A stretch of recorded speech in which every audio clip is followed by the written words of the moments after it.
G'day guys, welcome to the Social Media Blueprint SMB Alive and Kicking podcast. We're into episode 3. I've got a very special guest today, but remember, give us some love, hit the like button, hit the heart button if you're watching on Facebook, and go to Social Media Blueprint YouTube channel and jump in there, become part of the family, hit the subscribe button, but also remember to hit the bell icon so that you get notified when the countdown comes up and bang, you can join us live. And anyone that's watching live now, remember, go into the chat, ask questions, say hello. William Tingle, g'day. He's already jumped in. Jump in and engage. And I've got a really special guest that you may want to ask some questions. She is, I'll let her introduce herself, but she is an expert in social media marketing and all things social media. And she's had a background in marketing, digital marketing. And she's an awesome person, so I've brought her in. She's going to give you a masterclass. So her name is Janae Ortiz, and welcome, Janae. It's awesome to have you in here. Awesome. It's great to be here, Graham. Thank you so much for having me on. I really appreciate this opportunity. No problem. It's great to have you in. And what I'd like you to do first, Janae, is just give us your backstory, how you've got into the social media space, how you got into real estate, how all that come about. If you can just give us your sort of backstory and then sort of to where you currently are.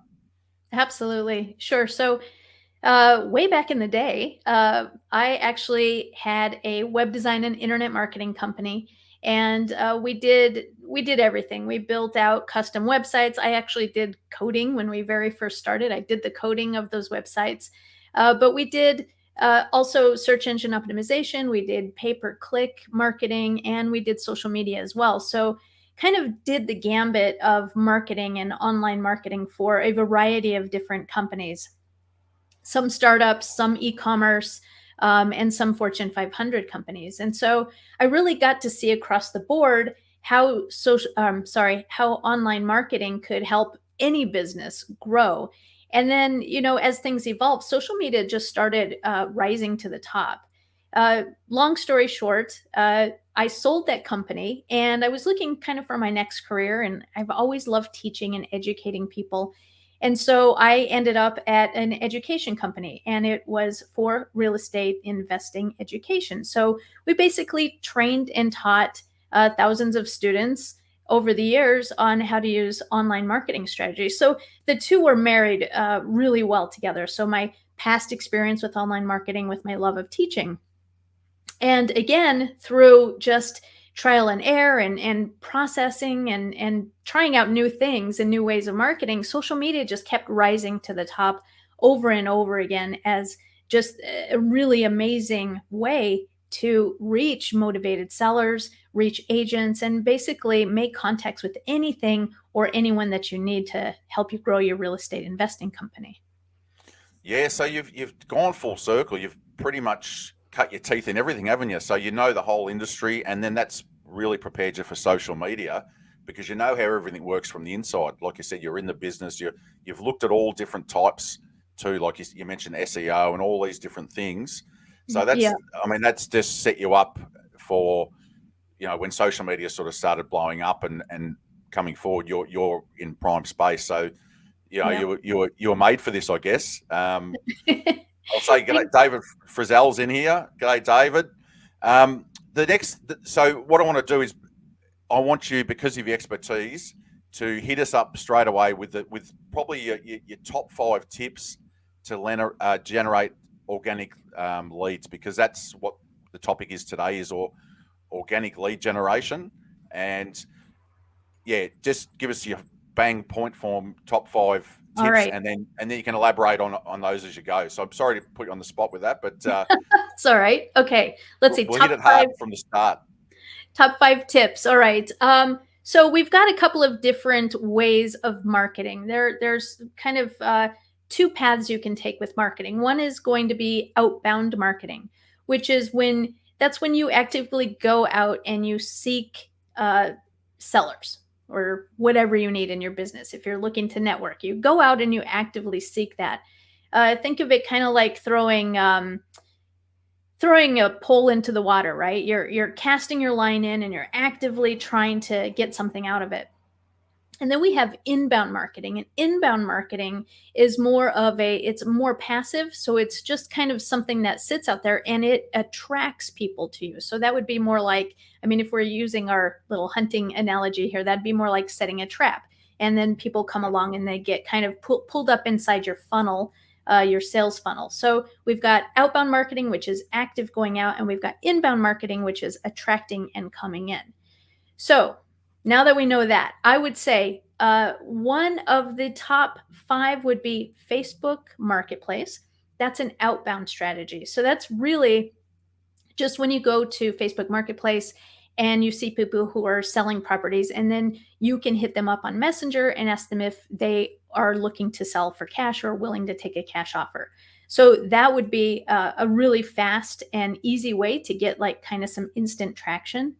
Then there's, of course, joining networking groups. That is a really, really important step that every investor needs to take to grow their business. Because inside of these kind of like RIA Facebook groups, you can find even more people to help you grow. So you've got agents in there, you've got wholesalers, you've got other investors that you can do JV deals with or partner with, you've got wholesalers. You basically have everybody in that group. So there's a lot of business that can be done just by, I mean, if you implement just those 2 things, you've got like a pretty full and robust marketing plan right there. But it is going to take you a little bit of effort and work because they're both outbound strategies. And any time that you have an outbound strategy, it requires a lot of elbow grease from you. So you have to put the work in. Let's see. And then we've got inbound strategies. So another tip would be to optimize your personal profile. So on Facebook, I mean, Facebook has been around for years and years, and most people already have a personal profile set up, and they've probably had it sitting there for many years, and you probably have 100 or more people already built up in your circle of influence. So a lot of people, it's probably the most underutilized asset that I've seen people not use. They basically just put up their family photos, some food, and things like that, but they don't take it as a serious networking tool, which it is, because for many groups, you can only join with your personal profile. So whenever you have somebody in those groups who wants to know more about you or connect with you, they're going to go check out your personal profile. So it's really, really important that you optimize that and make sure that everybody knows that you are a real estate investor and what you do for a living. And you'd be surprised at, even in your own social influence, your small circle of friends and family, how many people didn't maybe even realize that's what you do. And they have referrals that they could give you. So what are we on? That's 3, I think. 3, yeah. That's Okay. actually a really good point. That about let people know what you do. I mean, that's a great point. A lot of people don't. It's almost like they're, hiding in the bushes. So, yeah, that's a great point. I'll Yeah. let you keep going. Just before you do, you're on point 3. We've got Tammy, who is a mutual friend. She's doing a shout out to us both. So hi, Tammy. And Tammy. I think it's Sher is coming in from Cali. So guys, let us know where you're coming in from. Just jump in the chat and let us know where you're coming in from and what state you're in. And remember, just keep hitting the love button for Shanique, because she's hitting the gold nuggets at the start. She's getting us right into the gold nuggets from the start. So anyway, I'll shut up and zip it, and I'll let Shanae go on with the final 2 points. Okay, that was good, because it gave me some time to think of point number 4, which That's is good. I would say then we've got more inbound strategies. So that would be just posting out on social media, not only on your personal profile, but your business page on Facebook, Instagram, LinkedIn, and also, of course, inside of those groups, because you have to keep an active presence going on inside of those groups. And so if you're consistently pushing out content that people are interested in, then it just helps elevate you and bring you to the top of people's minds. So number 4 would be consistently posting engaging content. And then let me see, tip 5 would be to have some funnels or systems in place to drive people off of social media and deeper into your sales funnel. So social media is fantastic, and you can have direct message conversations with people and collect followers and things like that. But that only goes so far. It may help to elevate your authority in real estate, but eventually you have to push people off of social media and get them to take that next step to go deeper into your sales funnel. So that could be something as simple as sending them to a blog post on your website, or sending them to some kind of lead magnet that you have where they fill out a form, and then bam, you've got their email address, and then you can begin following up with them. So I think those are probably my 5 top organic tips. Yeah, they're awesome. I mean, just there is so much that you can do, isn't there? And I think we take it for granted. We get caught up in everything, and we go, oh, I haven't got time to post, or I haven't got. But if you just organize yourself fairly early in the morning or late afternoon, whichever your time, and you just spend a little bit of time, you can get a real presence out there and do a bit of branding and just get awareness. People know who you are out in the marketplace. So awesome, top 5 gold nuggets there. So you shared them early. That's good. Now, the next question I wanted to ask was, so we've gone on best way to generate leads. I just wanted to actually quickly ask, could you go in, like, it's a very basic thing, but your Facebook page, your personal page, to optimize it. So it's not just, a lot of people do stuff on, have a little lead magnet on their cover. It's going right down the page, isn't it? Could you explain that? It's sort of going right down the page and making sure that people can sort of see, and you can sort of tell a story as you go down, can't you? Yeah, are you're talking about optimizing your profile on Facebook a little bit more? Yeah, you as Yeah. a contact point where people actually, when you're messaging and that, or you're posting stuff or doing, people actually look at it and they go, I'll check this person out. Who is this person? Or if you send friend requests, I want to check this. So you can actually use it, like you said, as a magnet, as a bit of a lead magnet for people actually reach out to you. Sure. Yeah. Yeah, you can do organic posting. That's another strategy as well. So I mentioned posting, right? And I'm talking about just putting out content and things like that. But there's this other kind of school of thought too, which is to do kind of these long form posts and really tell a story about your experience, or a seller's experience. And you draw people in a little bit more with storytelling. And that is another strategy that I've seen work really well. You have to be a really good copywriter in order to pull that off. But that would Yeah. be a great way to engage people, especially on your personal profile, where you may have friends and family who aren't necessarily motivated sellers or going to do business with you, and you don't want to burn them out either. So kind of telling these organic stories helps make them more interested in what you do for a living, and just some interesting stories that you have. But there are so many ways to optimize your profile on Facebook. I mean, I would start out just by saying, use a photo of yourself. It should be a professional photo. Like, you don't want people to see a photo where you're silhouetted and they can't see your face, or you in a group photo where they don't actually know who you are. So you really want to make sure that you're singled out in the photo. Logos they're good for people who are too shy to use their face, but honestly, you can't build up trust and rapport with a logo. You really need to show your face. So that would be one thing. Also, you need to use some keywords inside of your bio. You have to let people know that you're a real estate investor, cash house buyer, that you know can buy houses, sell fast, or buy fast, close fast, all of those things.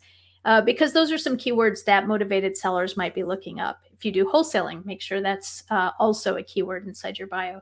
So there's tons of ways to optimize. Also, setting up your messenger link and knowing what that is, so you can quickly put that out there and people can just click a link and start messaging you. They don't have to actually search for your name to try to find you in order to start a conversation. So it shortcuts things. Yeah, just so many little tips there where you can, because a lot of people, like you say, they on all of these fronts, they don't do anything. So it's very hard. Like, Yeah. a lot of people, will reach out with a friend request. You don't even know what they do, who they are. They've Yes. got a picture of a symbol. Yeah. Like exactly what you're saying is a good way to, I mean, just easy, basic little things to be able to drive traffic to you. And then, like you said, you can drive it to websites and you can engage with people, and if you got a group, you can direct people to a group. So I mean, we should all be doing it, and we should tick Yeah. all the boxes for everything that you've spoken about. So what are the main Absolutely. advantages? You've been in the business for a long time. What are the main advantages for using social media? Like, what do you find, the greatest advantages? Yeah, well, there's so many. So, back at the beginning, I was telling you, like, social media just kept rising to the top for me over and over again. And part of the reason is because it is the place where everybody is. Everybody is on social media. So instead of our normal way of marketing, where we have to go out and we collect the list of people who maybe, an NOD list and maybe a high equity list or something like that, on social media, everybody's there. Everybody's there. And so it's just a matter of creating the content that is going to attract the people that you need for your business. And so that's definitely one way that I think social media is so powerful. But the other thing too is that it's absolutely a zero waste marketing activity because it supports every other marketing activity that you do. In fact, this concept might be better if I just kind of draw it out for you. Do you mind Yeah, if I definitely. share my screen real quick? Yep. Okay, hit it, and we'll see how we go with Okay. the tech side of things. Okay. I'm going to share here.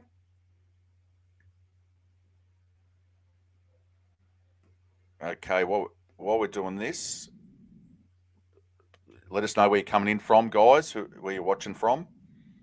All Okay, here right. we Are you go. seeing just kind of my blank screen Blank right now, screen. hopefully? We're on. We're ready to go. Okay.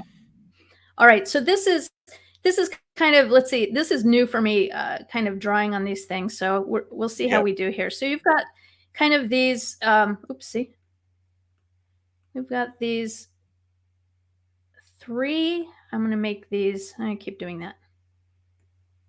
Let's move this over here. And then we've got one more to draw.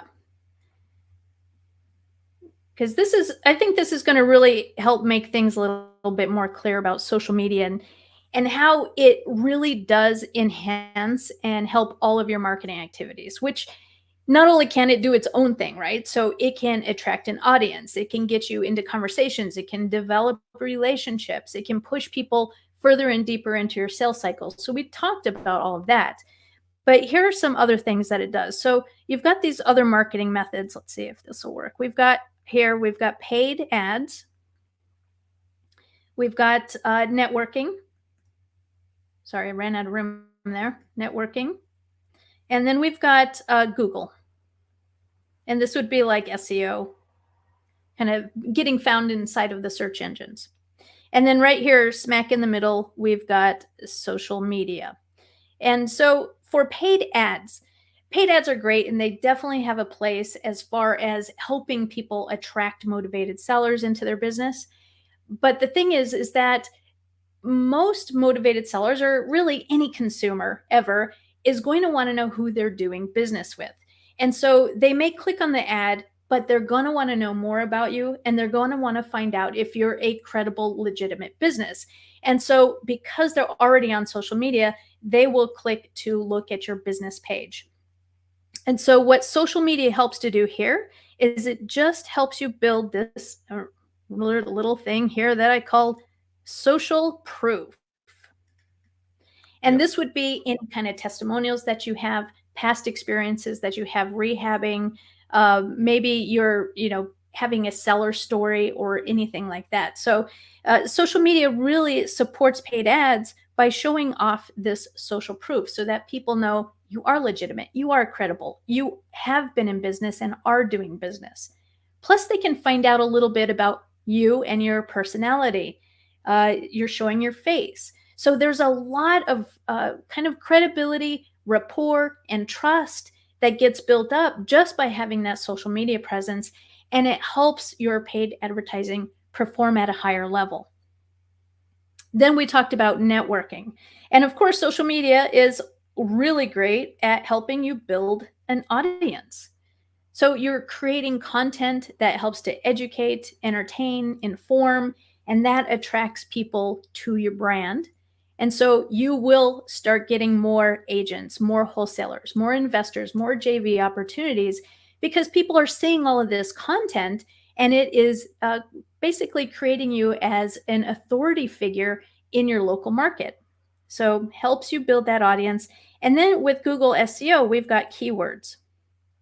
Now, SEO and keywords and search gets a little bit muddy and a little bit confusing very quickly if you're not familiar with how SEO works. Google has come right out and said social media is not going to help your website rank number one, but there are ways that you can be found in social media for keywords. So, for instance, you can write an article on LinkedIn, write a blog post on LinkedIn with some keywords. I actually have done this a couple of times with some posts, and I'm ranking number one for keywords with not my website, but on LinkedIn. And this is the other thing about getting found online. If you were to do a search for your business name right now, you would probably have, hopefully your website would come up, but more often than not, you're going to have LinkedIn and Facebook show up if you have those accounts built out. So social media is zero waste. It helps with paid ads by showing credibility and building trust. It helps you networking. Oops, I pressed the eraser. It helps you with networking by building out your audience. And then it can help you get found in Google search just by having social media accounts out there. So it's extremely powerful. And once I realized all of the things that social media can do, it's kind of like a Swiss Army knife of marketing. It's got kind of tentacles in every single strategy that you can implement for your business. It itself is a strategy, but then it also supports everything else you do. Postcards, mailers, texting, whatever. No, that's awesome. That's a real masterclass just there in itself. And you know what I liked about what you said, and what I resonated with what you said, is because things have gone so virtual now, and people are in different states everywhere, to be able to have that credibility, because you can't go and shake someone's hand and meet them, and they can't see your body language. So firstly, like you said, visually, if they can see you and you've got videos and you've got a website, and they check different points, because people are a lot more savvy now. They check all the points, and there you are, and then there's you on your Facebook thing as a good, family person or whatever, just in your normal life. Yeah. They can relate to you. That you're very relatable then, and people, what's the old saying? People do business with know, like, and trust. So it's such an important thing, and look, I know a lot of the people in the business that are so good at what they do with their craft, but they need to probably have that side of the business probably lifted up a little bit more, because they could do more business, because people actually don't know who they are. They don't know that they're so good at what they do. So that's an amazing point, Janae. I really like that point. And 100%, yeah. Everything's gone so virtual in the last 2 years. So you can be doing business everywhere. And then, like you said, when you connect with the people, they already have an idea of who you are. And then you do a Zoom call, and they feel like you're a long lost friend. They're like, oh yeah, they've had so many touches that it could be like little videos, or it could be testimonials on your website and all that. So yeah, really underrated. It's what I like to say, winning before you arrive. That's right. Even with sellers, because like I said, they're going to do their research with you, especially in any market, which I think is every market right now, where it's so competitive, and they're receiving, hundreds of offers potentially from other investors. I mean, this is the way that you get out in front of it, even if you are not the highest offer, is by showing people who you are and letting them build some trust and rapport with you before they even make their first contact with you. Yeah, no, that's awesome. I'll just go over the chat. I've got David Frizzell, Big Dollar Dave. He's in Florida. That's the home of SMB. That's where the conferences are. So, Dave, you're right in the heart of it down there, mate. You're going to have to come to one and get into it. I know you're all over social media. I see your face everywhere, so you're probably going all right. But down in Florida. Now, Janae, the next thing I wanted to talk to you about was, you mentioned lead magnets and all that before. Like, so a lot of it is organic, and then it's driving it somewhere. Can you just detail that a little bit more for us? Like, where would you drive it to? Would you drive it, to the website first? What do you think is the best system to work with there? Yeah, I mean, your website can be really powerful. You can either drive people to a squeeze page, which is basically a page where you're going to offer them something for putting in their name and address. Sorry, their name and email address. So that way they can get some more information. Now, one thing to be aware of is when you start doing lead magnets and things like that, there are some people who are on super tight crunch deadlines for selling their house. So pre-foreclosure is one of them. And I know that lead magnets can work in a variety of use cases, but when it comes to pre-foreclosure, it's just going to be really important that you stay on top of leads and reach out to them as soon as possible, because people will download information and they'll sit on it and just kind of drag their heels because they're in denial about their situation. So Yeah. lead magnets is going to be great, and that could either live on your website or it can live inside of a squeeze page, which is not a full website. It simply is a form with the download attached to it. So that's a great thing. As far as calls to action and kind of driving people off of social media, I always like to start with a direct message. And the reason for that is because it has less friction than a lot of other calls to action. So if you're trying to drive somebody to go to your website to download something, they have to be really motivated in order to do that. So that is a good way, but the motivation has to be there. Whereas a direct message is a way for them to sort of dip their toe in, if you will. They don't need to leave the platform that they're on, because if they're in Facebook, they can message you. If they're in Instagram, they can message you. And you can start the conversation right there without them having to take an extra step, like going to find their phone, leaving social media to type in a website or click on a link and start a process all over again. So I really like just starting at that very top of the funnel with a direct message and start having a conversation. From there, you don't even need their email address to stay in contact with them, because you have them right there on direct message. So you can just reach out to them anytime you want. It has a more personal feel than even just a drip campaign or an email, which can sometimes feel generic. And a lot of people aren't even going to open it because they're not looking for it. But like texting has a great response rate. Well, direct messaging also has a great response rate. So did I Yeah. answer your question there, Graham, Yeah, about? no, that's good. Yeah, that's good. Then I wanted to also talk to you about you've given us this mass amount of information and all these tips. How do you pull it all together? As in, like a lot of people saying, "Oh, how will I activate all this?" Like is there a good way to get organised, like with a calendar or with anything like that? How do you pull it all together yourself, and how do you train people to pull it together? Great question. So, I mean, as you know, as I said at the beginning, I had years and years of experience in internet marketing. And when I made the move into real estate investing education and became a real estate investor myself, that I felt like my entire world was upside down, because our motivated sellers, they are not like any other audience in the world. They're not out there trying to improve their health or their mindset or anything like that. They're in a distressed situation. And so for a lot of the ways that I was classically trained to reach out to my ideal audience and pull them in, just didn't work. And social media was a little bit challenging for me. I will just say that right here.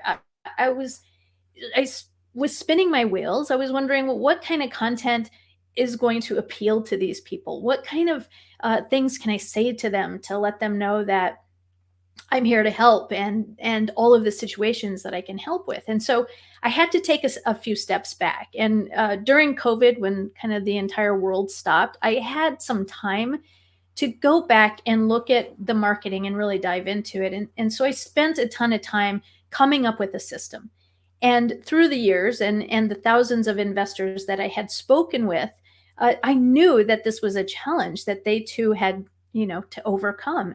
And so once I dialed it in and I got this system, I decided that I was going to actually just open this up for other investors. And that's how REI Social was born. So it's basically it's a ready to post social media service for real estate investors. And every month I deliver fresh social media content that all you have to do is basically copy it, paste it into your favorite scheduler, and then let it post. So it's a copy paste post thing. And that is probably the simplest and easiest because all the content is there, the artwork is there, the schedule is there. So you know every day what you're supposed to be posting. So if that isn't your solution, then the next thing that you have to do is you have to develop that system for yourself. And I would use a kind of a similar method of what I do for REI Social, which is make sure that you're posting content that helps to educate people, that helps to promote your brand. And when I say promote your brand, I don't mean we buy houses fast for cash. I mean, talk about who you are, talk about why you're in this business, talk about why you love the business that you're in and what got you started, right? So it's really more of building your brand, your personal brand. Who are you? And then, of course, you have to have some of those We Buy Houses posts because everyone's at a different place in the process. And so you want to make sure that they know they can also hit you up so that you can buy their house. But you need so much content. I mean, we have 5 different audiences that we constantly have to be attracting in order to make this business work. So that would be all the people in your network that you have to attract, plus your motivated sellers as well. Yeah, because a lot of people that come into the REI space either come from another industry, some are overly educated, and some, like myself, are tech crash test dummies that are just got no idea. So that's sort of the point I was getting at. How do you pull it all together? And I guess, like you said, if automation is becoming a big way, and also done for you stuff now, where you can just say, look, I've got no idea, I've got no interest in that, I haven't got the time for really busy REI entrepreneurs and business owners, and it's just done for you. It's just like bang, bang, bang, everything gets done for you. And you see that in the marketplace a lot more now. People are going more to experts, like yourself, and like Social Media Blueprint, and in different areas as well, to do the done for thing, because or else you just get caught up in a loop and a maze of just disorientation, rather than just being who you are and what you're good at. Like you could be a good wholesaler, and you're good at closing deals and doing marketing and all, but you're not good at tech. So you need a done for you thing. So that is really taking over the industry at the moment, which is really good. And that's the answer, I guess, is all the stuff is there ready, and you just basically cut and paste and you use it. And what when you say sort of cut and paste, where do you cut and paste stuff, say, in your business? Where do you place all that content? So for our members, everybody has a content dashboard, and it's just laid out. All of the captions are pre-written. Sometimes there's some prompts, so there may be information that you have to fill in yourself, but you just basically will push a button and it'll copy it to your clipboard, and then you can paste that inside of Facebook. And then I do all of the artwork inside of Canva, which allows it to be branded specifically with your colors. You can change the pictures. Everything is 100% editable. So if you do have a very strong brand and a specific voice that you want to use, the posts are very easy to manipulate and make sure that you're on brand all the time. So they go out into Facebook, your website. You basically move it, have it across all your mediums. You just cut and paste across all the mediums in that sense. Yeah. And I would highly recommend that, because you don't want to be recreating the wheel all the time. I mean, there are some social media experts who say, do not post the same social media post on Facebook as you will on Twitter or as you will on Instagram. And that's great for them, because that just means more business for them. But honestly, this is the thing, is that the likelihood of somebody going to visit you on Instagram and Facebook in the same day is going to be very low. And usually people are going to visit these social media platforms that they like the most. So if they're on Instagram a lot, it's rare that they're going to cross over to go somewhere else to follow you as well. And so to make it easy, yeah, 100% you should be posting your social media posts on all of the platforms. Now, the caveat to that I would say is even if it's the same content, you should take a little bit of time to at least format the image so that it fits, because you don't want to have things cropped off or have things look really big and bad, because Yeah. that's not good for your brand either. So luckily, inside of Canva, my posts you're able to do that very quickly because Canva does a lot of that heavy lifting. You just have to adjust a couple of things.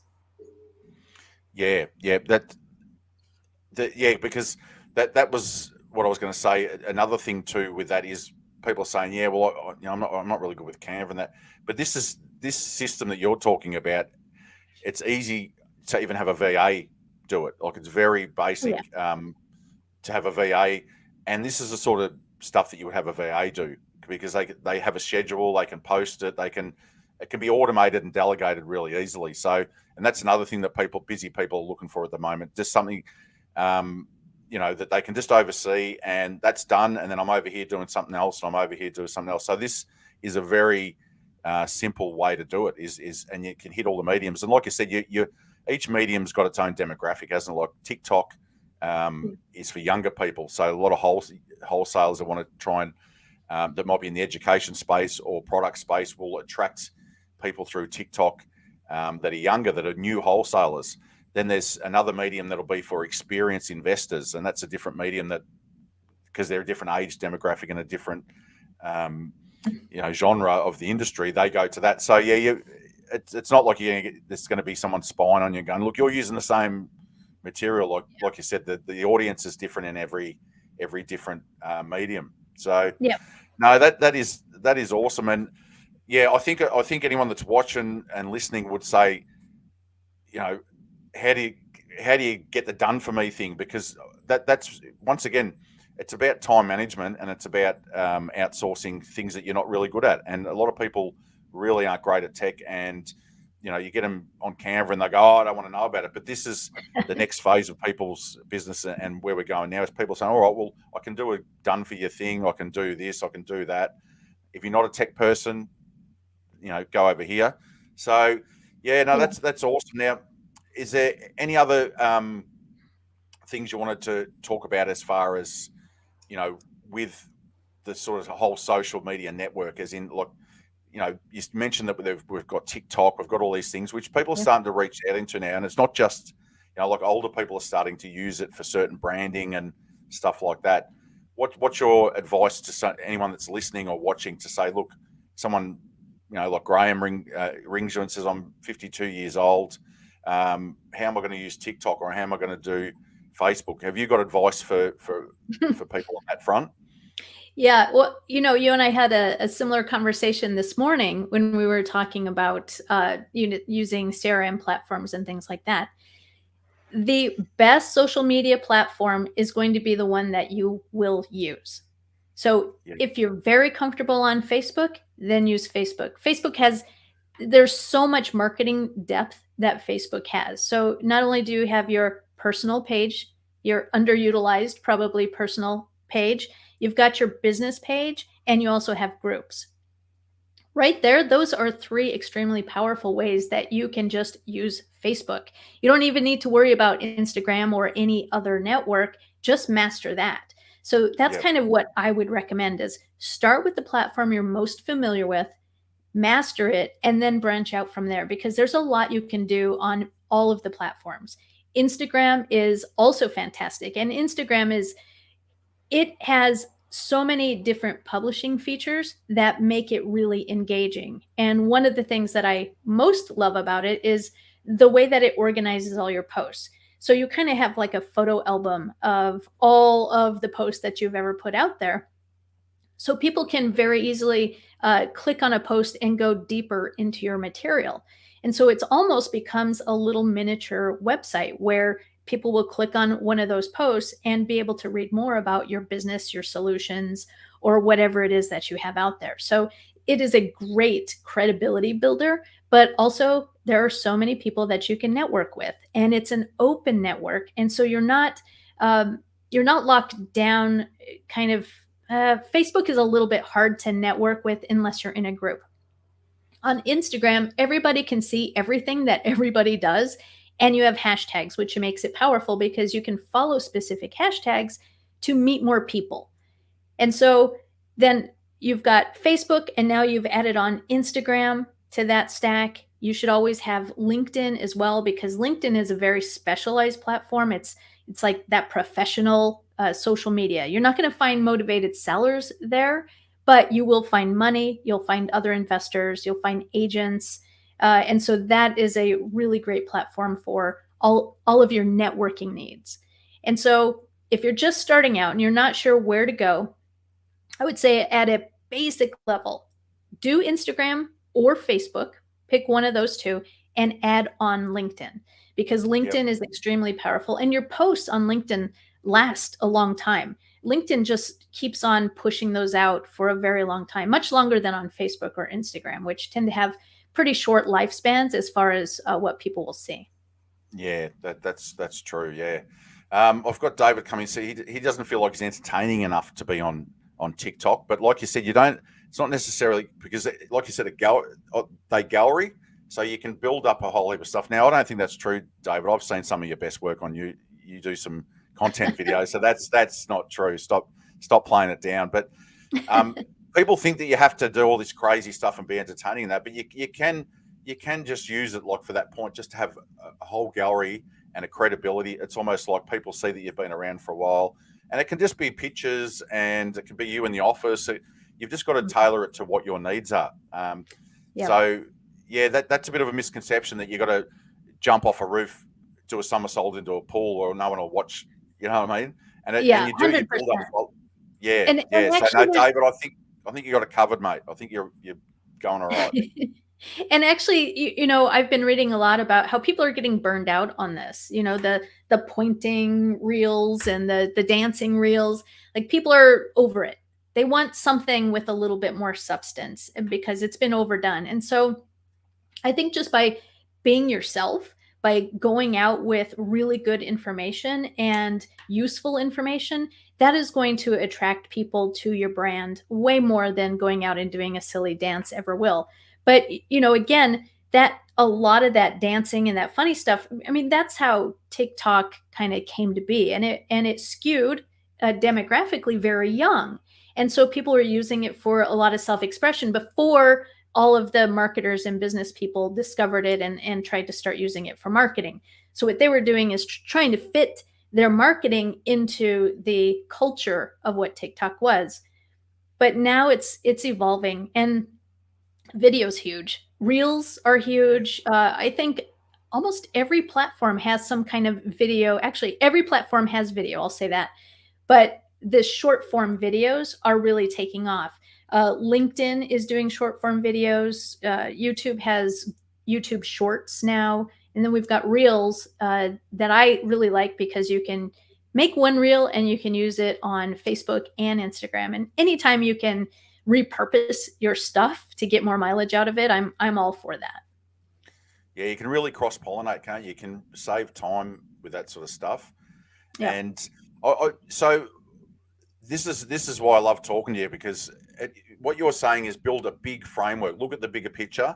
Look at all these mediums. Look at what you can achieve from each medium, and have a plan. Have a plan of what you're trying to achieve, and it can be so powerful. I mean, this is the number one medium moving forward with everything in the modern world now. So once you get your head around it, and you can, I've just gone on TikTok and Instagram. And it's not as hard. I mean, I set the account up myself, and I'm not great at tech, and it's actually really easy. And then you can move stuff across to Facebook, and you can do this and that. And I think what you're saying is, on top of that, you can use things like podcasting, you can use YouTube videos, you can use the wider range of media to really brand yourself and get yourself out there. And then that attracts all this stuff that comes to you, that you can actually then work your craft, what you're really good at, which is, yes, 100%. And I love what you said about learning TikTok, and how I mean, you just kind of jumped in and started doing it. I would say this about social media. There are a lot of people who say they don't get it, they don't understand it. They use it at this kind of very basic level, but every marketing is a little bit like that, isn't it? I mean, the first time that you maybe do an SMS campaign, did you know exactly what to say? Did you know how to answer the people? Did you know how to engage them and push them into a deeper conversation? So there's a craft to every single marketing strategy that you're implementing. And social media is really no different. A lot of investors they kind of poo-poo social media, like, it's not as fast, it's not as easy, it's, all of these things. But it's just because they haven't actually mastered the craft. They haven't understood the difference of how social media works compared to other marketing strategies. And social media it's a relationship builder, whereas something like an SMS campaign or even a postcard campaign, those are very transactional. And so you're not getting the same result. I mean, relationships aren't built kind of in a day, but also sales aren't made, the minute that somebody sees your postcard. There's follow up on both, and there's mastery on both that has to be just kind of sussed out and worked out. That is a great point. I never even thought of that. Like, people say, "Oh, social media is not my thing," especially older people. But like you said, if you learn a text platform, or you're trying to learn how to talk to people on the phone, and you're trying to learn sales techniques and all, it takes a long time to learn. I lost 6 months of my life on texting platforms, and I just, I won't. There was one when they say all the spinning tokens and that, so you wouldn't get nailed with your numbers and everything. Yeah. I felt like I was writing poetry. I was going to go back to school and do a poetry, because it was just so. And I had to have all these different templates and spinning tokens. I lost 6 months of my life. I got on TikTok the other day, and I've put out about 15 videos. Now, there might not be very good ones, but it's easier to actually fast track yourself in that than what it is to go out and learn a lot of the technology. So I really agree with that point. And I think it's just, networking with people like yourself, people in the social media blueprint and the social media space, getting around people like that, and just finding out the realities and the truths, rather than the myths that are out there, like, "Oh, no, I'm too old for this," or "I'm too old for that," or it doesn't. So that is a great point. Someone has just said, "Is there a replay?" This gets archived, obviously, in the group and all the other groups it goes out into. But go to YouTube. It's all the videos get archived in YouTube. That's why I say subscribe, hit the bell icon. Then you can just go in there and you can watch Janae for months on end, and pull all the gold nuggets, because I could talk to you all day, Janae, because I've just picked up so much stuff myself just out of talking to you now. So amazing content there. It should almost be charging for this interview, because you've given us so much value. But I really appreciate it. And Yeah. once again, for me, I'm pushing as the crash test dummy into all this space, and it's not as hard as what it looks, and it's fun. There's a bit of fun. My mum's 80 years old, and what she does over night time is she sits there and knits. I mean, that's an age appropriate thing, that she sits there and she knits and she does everything. When I sit down over night time, I do all my posts and that to relax, and have a bit of fun with it, and put some effects in it. And so if you're that way inclined, you can use it as, outside of your work hours, post in the morning or post at night, as a bit of a creative thing, especially if you're getting on TikTok and all these sort of things. You can do a bit of creative stuff. For the people that are a bit more analytical and all the rest of it, might not be for them. But, you've got to, like everything, you've got to enjoy what you do. And this just brings a whole different dimension. If you're a creative person, it's probably a space you want to get into. But then for the hard business people, this is the way to generate leads and to set yourself up with a structure and a real plan on how you're going to get more business and weave your magic when you get all those leads coming in. So I think you've covered everything. You've covered everything, and I'm so glad you come in and shared all this with us. Absolutely. I don't know. We're at about 50 minutes. Like I said, we could go for about 3 hours. Yeah, we probably could. I mean, we didn't even touch on like paid social media and how that compares with organic. And, there's social media there is so much to it, and it's as simple as you want to make it, or as complex as you want to make it. And there are so many different strategies and ways that you can implement it in your business. You can DIY it, or you can hire somebody to do it for you, or you can use a service like REI Social and have it done for you. There's just so many ways, and that's the other thing that I love about it is the flexibility for it to grow with your business and really Yeah. support you at every single level of your business, from just starting out, because you need to build that network, all the way to growing and scaling your company as big as you want to get it. Yeah. Yeah. Well said. Absolutely. All right. Well, we'll wrap it up there. Thank you, Janae, for coming in, and that was awesome. And like anyone that's watching and listening, you know, reach out to people like Janae in the industry, network with them, just get as much knowledge about social media. Like I said, social media blueprint. Tammy's in here. She's from Social Media Blueprint. She's done courses there. Find these people and network with them, because it is a way forward. It's a way forward. These mediums are here to stay, and they're going to take off more. So if you sort of get in now, you can attract more and more business to what you brand yourself and attract more business. And like what Janae has just shared with us, go back, watch it again. I think Sher was just saying YouTube Social Media Blueprint. Yep. So just type in Social Media Blueprint. The video will be in the archives, and just rewatch it in the group, in the Facebook group, and just pick up these little tips, because I reckon there's about 15, 20 tips that you can implement now that will really boost your connection with people and inbound organic lead generation. So awesome stuff. Like I said, reach out to Janae, use Facebook and Facebook friend her if you're not a friend of hers, and connect with her. That was fantastic. We'll cut it off there. We've just gone over 50 minutes, and I'd love to have you back in another time to talk about a bit of deep diving and a bit of screen sharing and all that sort of stuff. But that was a really great overview, and mate, like I say, I like talking to you because you're from an education background, so you really explain things very simply. So I hope all the viewers and the listeners have enjoyed it. Hit the like button, guys. Hit the love button for Janae. She's done a great job. She's come in here and shared all of this with the Alive and Kicking family. And yeah, like Janae says, if you want to become alive and kicking, get on these mediums and, get out there and get a bit of a presence and network with people. It is a great way to mix a little bit of business with pleasure. So awesome. All right, we'll sign out. I'll end it there. Thanks for coming in, Janae. And if I can get the pleasure of getting you back in again down the track, I will. And I'm sure everyone will love to see you. Yeah, I would love to. Absolutely. Thank you. No worries. All right, guys, we will sign out. And thank you for coming to the Alive and Kicking podcast. This is episode 3. We're only young, but we're trying to grow a family. So I appreciate all the people in the chat. Go and check out at YouTube. Check out all the videos that are there. We've got 3 so far, and we'll build it, and they will come. All right, checking out from Graham and Janae. Thanks for joining us.